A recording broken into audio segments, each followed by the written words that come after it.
shoulder. She seems like it. I don't think I've ever met her. I don't think I've met her before, but it seems like everything is going to be great for her because she's a great talent. She seems like a great gal. Yeah, the reason why we watching women's basketball is not just because of one person. It's because of me too, and I want y'all to realize that. Like, it's not just because of one person. A lot of us have done so much for this game, and Kennedy has been here before, obviously, but something big is happening in the WNBA, and it's raising a lot of questions. Angel Reese breakdown. As Caitlin Clark sold out Chicago Sky game in 1 minute, how did every ticket to the Sky's game vanish in just 60 seconds? Yeah, the reason why we watching women's basketball is not just because of one person. It's because of me too, and I want y'all to realize that. Like, it's not just because of one person. A lot of us have done so much for this game, and Kennedy has been here before, obviously, but why is the Sky moving games to a larger arena? Why are fans struggling to get tickets in their own city? Is it all because of Caitlin Clark, or is there more to the story? Well, to know the whole story, stay tuned till the end. All this has happened since I won the national championship, and I said the other day, I haven't had peace since then.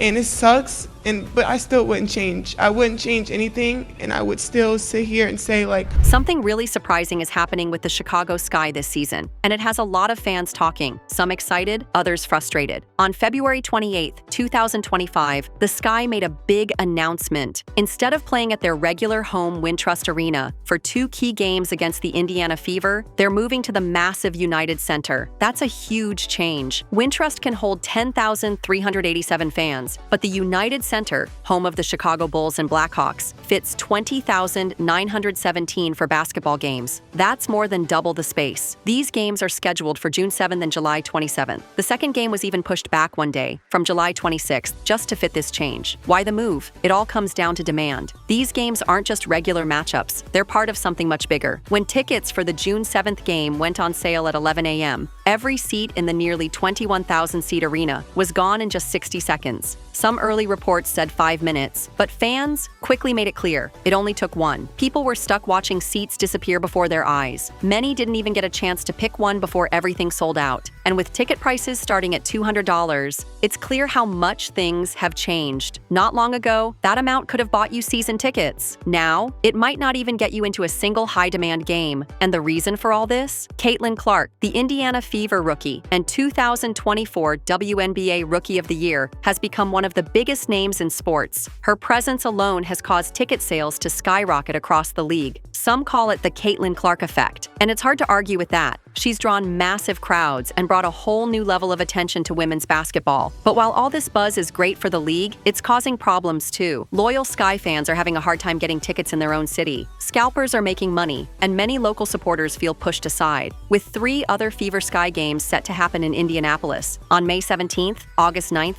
and September 5th, these 2 Chicago games were a big deal. Was you, what does it mean to have those comparisons? With the score at 24-11 in favor of the Sky, Caitlin knew the Fever had to respond, and fast. Well, I love the way Caitlin Clark is playing. Let's be real. Caitlin Clark's impact on the WNBA isn't just big. It's something the league has never seen before. Her effect on attendance, TV ratings, and fan excitement is on another level. In 2024, whenever Clark and Angel Reese shared the court, the crowds were massive. About 17,000 people on average showed up. But when Clark wasn't playing, attendance for Chicago Sky games dropped closer to 10,000. Before Clark even joined the league, the WNBA's average attendance was just 6,193. In her rookie season alone, that number jumped to a shocking 15,740. That's a 157.7% increase in just 1 year. It's clear, when Clark plays, the seats fill up. She's not just popular in Indiana either. Whether she's at the Fever's home court in Indianapolis, which seats 17,274, or playing on the road, her games are selling out. One example really stands out. In a preseason game against Brazil, Clark played at Iowa's Carver Hawkeye Arena. All 15,000 tickets were snapped up in less than 45 minutes. And get this, the cheapest resale ticket for that game reached $545. Meanwhile, the Sky's own exhibition game against Brazil struggled to gain attention. Tickets were available for as low as $28, and large sections of the arena were empty. That's the kind of difference Clark makes. TV numbers are also proving how much people want to see her play. The Sky vs. Fever game on June 18, 2024 was watched by 2.25 million people, more than any WNBA game in 23 years. That record didn't last long though. Their next matchup on June 25th beat it again with 2.3 million viewers. The league saw the buzz and quickly scheduled 5 Sky Fever games for the 2025 season.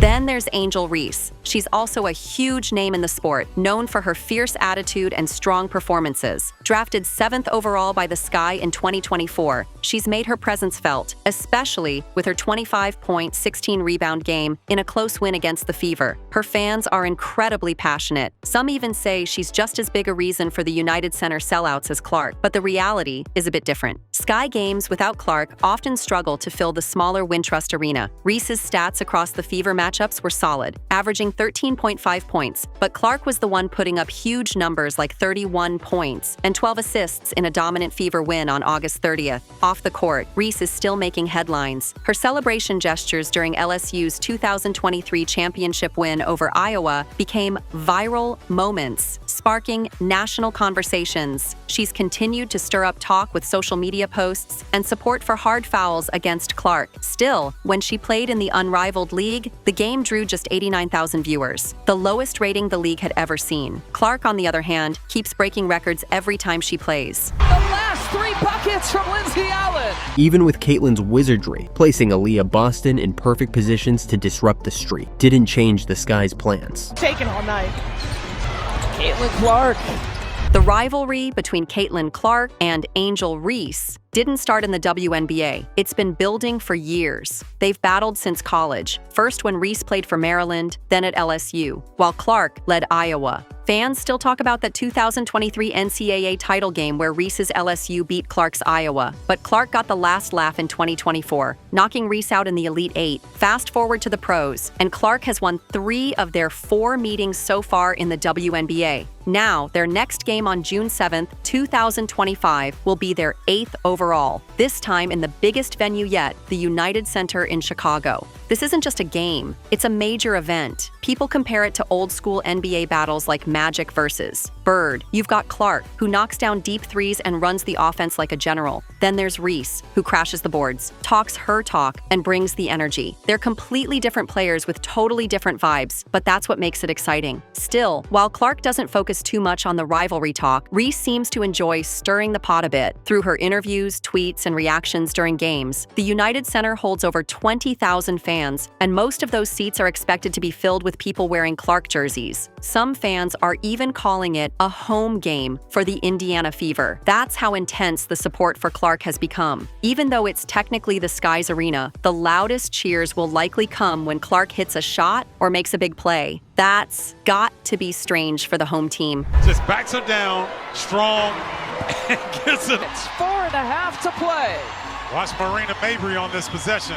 Angel Reese. And it's not just about crowd noise. It's about what it means for the Sky as a franchise. They missed the playoffs in 2024, finishing 13-27, and have struggled to build a strong identity. While Reese brings attention, much of it has been off the court, and the team often finds itself in the spotlight only when the Fever are involved. Even ticket prices tell the story. Some games have gotten so expensive that you think you were buying playoff seats, and a big reason is Clark's presence. Without her, Sky games don't create nearly as much buzz or fill as many seats. Right now, the Sky are hoping players like Reese, Camila Cardoso, and Chennedy Carter can take them to the next level. They've shown potential, and new leadership under coach Teresa Weatherspoon has helped bring some life back. But consistency is missing. Even when they beat the Fever once last year, that win was quickly overshadowed by talk of Clark's stats or a controversial foul. As for Clark, her offseason focus has been growth. Fever assistant Keith Porter has been helping her develop new ways to finish at the rim. That's a scary thought for defenders. Meanwhile, the Sky are still trying to figure out what their future looks like. Right now, their biggest nights are when Clark comes to town, and that's not a great sign for a team that wants to stand on its own. The Chicago Sky aren't the only WNBA team adjusting their plans to benefit from Caitlin Clark's growing popularity. The Atlanta Dream made some big changes too, despite originally brushing off the buzz around her. Back in 2024, team co-owner Renee Montgomery took a swipe at Fever fans and suggested her team's supporters were different. But when the demand for tickets to see Clark play shot through the roof, like people were trying to score concert seats, the Dream quickly shifted 2 of their games against the Fever to the much larger State Farm Arena. That move said a lot. Publicly downplay Clark's influence, but behind the scenes, rely on her to fill seats and bring in cash. At least the Sky have been more open about it. Their president, Adam Fox, thanked fans while announcing their switch to the massive United Center for one of the Fever games. Prove her impact. Some people still try to argue that others, like Angel Reese, are the main draw, but the numbers don't support that. Clark's games sell out. Her jersey is everywhere, and when she plays, TV ratings go up. The league's current media deal runs out in a few years, and everyone knows how important it is to show strong viewership and full arenas before then. Clark might be the key to the WNBA, landing a much better TV deal and securing its future. On the court, Reese is still trying to find her rhythm. Her college career was impressive, but the transition to the pros has been bumpy. Her WNBA stats so far haven't lived up to the hype. She's had trouble scoring efficiently, missed easy shots, and her defense hasn't been consistent. Her appearances in the unrivaled league didn't help either. She's looked out of sync, with turnovers and poor shot selection drawing criticism. People are watching her closely, not just because of her talent, but because she's constantly in the spotlight. Her attitude during games, from frustrated looks to emotional outbursts, shows someone still adjusting to the pressure. Her social media hasn't helped her case either. After losing to Clark in 2024, Reese posted a message about giving yourself grace. Instead of calming things down, it stirred up more drama. Some fans took it as a subtle dig and connected it to a controversial moment in the game. These kinds of things keep adding to the noise around her, while Clark, facing just as much pressure, keeps performing and keeping her focus on basketball. This upcoming game on June 7th, 2025 is bigger than a regular season matchup. For Chicago, it could break attendance records. For the WNBA, it's another chance to show the world how much women's basketball is growing. And for Reese, it's a moment to step up and prove she can deliver when it really matters. Clark, on the other hand, is looking more and more like the player the league will build around. What are your views on this? Do let us know in the comment section below. And for more such amazing videos, do subscribe to our channel.